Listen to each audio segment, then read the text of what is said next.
এভাবে পানিটাও আমাদের খাদ্য খাবার তো তোমরা কেড়ে নিচ্ছ, গনিমতের মাল মনে করছো, তা আমাদেরকে পানিটাও পান করতে দিবে না।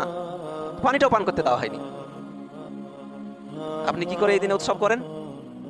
আপনি এত নবীকে ভালোবাসেন, এত আল্লাহকে ভালোবাসেন, তো যেই দিন রসুলের দরিদ্রকে পানি পান করতে দেওয়া হচ্ছে না, তার খাবারকে গনিমতের মাল বলে কেড়ে নেওয়া হচ্ছে, সেই দিন তালোয়ারের খুঁচায় মাথাটাকে কেটে নিয়ে দুখণ্ডিত করে দিয়ে উবাইদুল্লাহ বিন জিয়াদের নেতৃত্বে তালোয়ারের আগে সেই মাথাকে কেটে নিয়ে ইয়াজিদের কাছে যাওয়া হচ্ছে, আর আপনি সেদিনকে কি অর্থে উৎসব করতে পারেন?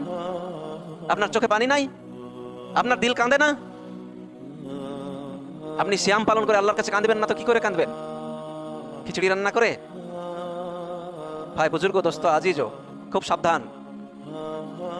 এভাবে পানিটাও আমাদের খাদ্য খাবার তো তোমরা কেড়ে নিচ্ছ, গনিমতের মাল মনে করছো, তা আমাদেরকে পানিটাও পান করতে দিবে না। পানিটাও পান করতে দেওয়া হয়নি। আপনি কি করে এই দিনে উৎসব করেন? আপনি এত নবীকে ভালোবাসেন।